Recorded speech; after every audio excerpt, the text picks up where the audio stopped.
friends, welcome to my channel. I am Khushi Patel and you are watching Sociology with Khushi. इस channel पर आपको sociology के concepts बहुत ही easy and simple तरीके से समझाए जाएंगे ताकि उन स्टूडेंट्स की हेल्प हो सके जिनके लिए सोशियोलॉजी एक न्यू सब्जेक्ट है एंड लर्न करने में डिफिकल्टी होती है। मेरे चैनल पर नए हैं तो चैनल को जाकर सब्सक्राइब कर दें और बेल आइकन प्रेस कर दें। आज का हमारा टॉपिक रहेगा सामाजिक समूह का वर्गीकरण। ऐसे सामाजिक समूह के वर्गीकरण तो कई प्रकार के होते हैं। पहला प्रकार है संख्या के आधार पर, दूसरा प्रकार होता है स्थायित्व के आधार पर, तीसरा हम भावना के आधार पर, चौथा है आकांक्षा के आधार पर, पांचवा प्रकार्य यानी फंक्शन के आधार पर, छठा सामाजिक संबंध के आधार पर। आज हम उनके केवल 2 प्रकार समझेंगे और बाकी के प्रकार नेक्स्ट वीडियो में पढ़ेंगे। तो हमारा पहला वर्गीकरण है संख्या के आधार पर। संख्या के आधार पर सामाजिक समूह 2 प्रकार के होते हैं, छोटा समूह, बड़ा समूह। ये तो नाम से ही समझ आ रहा है कि छोटे समूह में सदस्य कम होंगे, बड़े समूह में सदस्य ज्यादा होंगे। छोटे समूह के उदाहरण होंगे परिवार, पड़ोस, रिश्तेदार, मित्र मंडल, खेल मंडल यानी क्रिकेट टीम जैसे फुटबॉल टीम और क्लास में पढ़ने वाले एक कक्षा के छात्र। और बड़े समूह के उदाहरण है देश, राज्य यानी जैसे राजस्थान, तमिलनाडु, गुजरात, वहाँ के लोगों का अपना अपना एक समूह, धार्मिक समूह, राजनीतिक समूह, लिंग का समूह जैसे सारे लड़के, सारी लड़कियाँ, सारे लड़कियों का एक सामाजिक ग्रुप, सारे लड़कों का एक सामाजिक ग्रुप, इस तरह। और भाषाई समूह वह समूह होते हैं जो भाषा के आधार पर समूह बनते हैं, जैसे तमिल बोलने वालों का समूह, तमिल समूह, गुजराती समूह, इस प्रकार के भाषा बोलने वाले अलग अलग समूह। तो पहले देखते हैं छोटे समूह की विशेषताएं। छोटा समूह मतलब कम सदस्य तो सदस्यों के बीच में विश्वसनीयता ज्यादा होती है, सदस्य एक दूसरे पर ज्यादा भरोसा करते हैं और भरोसा ज्यादा होने के कारण छोटे समूह में एकता भी ज्यादा पाई जाती है। तो छोटे समूह में बड़े समूह के मुकाबले एकता भी ज्यादा होती है। थर्ड, छोटे समूह में कम सदस्य होते हैं तो हर सदस्य अपने अपने कार्य के प्रति सक्रिय होता है। तो छोटे समूह में सदस्यों में सक्रियता देखने को मिलती है और कम सदस्य होने के कारण छोटे समूह में ज्यादातर हमें भावनात्मक संबंध ज्यादा मिलते हैं। लोग सदस्य आपस में एक दूसरे से इमोशनल बॉन्डिंग से जुड़े रहते हैं। और लास्ट पॉइंट छोटे समूह का ये होता है कि छोटा समूह लगभग हमें हर समाज में देखने को मिलता है, यहाँ तक कि बड़े समूह में भी कई प्रकार के छोटे समूह देखने को मिलते हैं। और रही बात बड़े समूह की विशेषताओं की, तो बड़ा समूह छोटे समूह की विशेषताओं से बिल्कुल विपरीत है।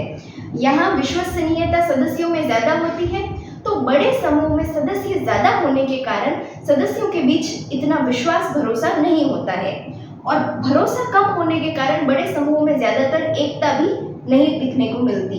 और बड़े समूह में लोग सक्रिय भी कम होते हैं क्योंकि बहुत सारे लोग होते हैं काम करने के लिए, कार्य के लिए, तो वह सक्रिय भी इतने नहीं होते छोटे समूह के मुकाबले। और छोटे समूह के मुकाबले बड़े समूह के सदस्यों में भावनात्मक संबंध यानी इमोशनल बॉन्डिंग भी कम ही देखने को मिलती है। फॉर एग्जाम्पल हम देख सकते हैं कि देश में इतने सदस्य हैं, अगर देश एक समूह है तो उस समूह के कितने सदस्य हैं, तो क्या हम दूसरे देशवासियों की परवाह करते हैं इतनी, उनसे हम इतना कनेक्टेड फील कर पाते हैं? नहीं, पर हम हमारे परिवार के अन्य सदस्यों से भावनात्मक संबंध देखने को मिलते हैं, उनसे हम कनेक्टेड फील करते हैं। हमारा अगला वर्गीकरण होगा स्थायित्व के आधार पर। स्थायित्व मीन्स स्टेबिलिटी, मतलब कौन सा समूह कितने समय तक बना रहता है, कौन सा समूह जल्दी बिखर जाता है, उसके आधार पर। तो उस आधार पर स्थायी समूह, अस्थायी समूह। जो समूह लंबे समय तक चलता रहता है वह स्थायी समूह कहलाते हैं और अस्थायी समूह वह समूह होता है जो एक विशेष उद्देश्य से बनता है और वो उद्देश्य पूर्ण करने पर वह समूह अपने आप ही समाप्त हो जाता है, तो वह अस्थायी समूह कहलाता है। स्थायी समूह के उदाहरण हम देख सकते हैं कि परिवार, जो मतलब हमें हर सोसाइटी में दिखेगा और हमेशा दिखता ही रहेगा, कभी परिवार खत्म नहीं होगा। स्कूल भी एक ऐसा समूह है जो हमेशा स्थायी रहेगा, कभी भी बिखरेगा नहीं। और रिश्तेदार, हमारे रिश्तेदार भी उसी तरह हमेशा स्थायी रहते हैं। और अस्थायी समूह होता है भीड़, श्रोता समूह। जहाँ कहीं भी भीड़ इकट्ठी हुई हो या कुछ चल रहा हो, नाटक चल रहा हो, सर्कस देख रहे हो लोग, तमाशा चल रहा हो रोड पर, वहाँ भीड़ इकट्ठी हुई होती है, तो वह एक कुछ देखने के हिसाब से इकट्ठी हुई होती है और जैसे ही वह तमाशा खत्म हो जाता है तो भीड़ अपने आप ही बिखर जाती है। तो इस तरह भीड़ एक अस्थायी समूह है। श्रोता समूह ऑडियंस, जैसे सिनेमा हॉल में जाते हैं, वहाँ हम मूवी देख लेते हैं, तो मूवी देखने के बाद ऑडियंस बिखर जाती है, उसी तरह वो ऑडियंस भी अस्थायी समूह में आती है। नेक्स्ट है प्रदर्शनकारी समूह। प्रदर्शनकारी समूह या हम कहें तो प्रोटेस्टर्स। कुछ लोग धरने पर बैठते हैं और उनके धरने की जो मांगे होती है, अगर वह पूर्ण हो जाती है तो वह धरना देना भी बंद कर देते हैं और वह समूह बिखर जाता है। जैसे देखिए बजरी माफिया, बजरी माफिया के अगेंस्ट में आए दिन हम देखते हैं कि लोग धरने पर बैठते हैं और जैसे ही एसडीएम उनकी मांगे पूरी कर लेते हैं और उनके डिमांड्स को सॉल्व हो जाता है तो वह धरना अपने आप ही बंद कर देते हैं। ये देखा कि स्थायी समूह सार्वभौमिक समूह है। सार्वभौमिक समूह मतलब हमें ऐसे स्थायी समूह की जीवन भर आवश्यकता रहती है। हम जो स्थायी समूह के सदस्य होते हैं उन पर जीवन भर निर्भर रहते हैं। जैसे परिवार, हम परिवार के अन्य सदस्यों पर जीवन भर निर्भर रहते हैं, रिश्तेदारों पर निर्भर रहते हैं और स्कूल पर भी निर्भर रहते हैं। और अस्थायी समूह जो होता है वह सार्वभौमिक नहीं होता है, वह एक विशेष उद्देश्य को लेकर बना होता है। तो उद्देश्य की पूर्ति जैसे ही हो जाती है तो वह समूह समाप्त हो जाता है। आज हमने पढ़ा सामाजिक समूह का वर्गीकरण दो आधारों पर, संख्या के आधार पर और स्थायित्व के आधार पर।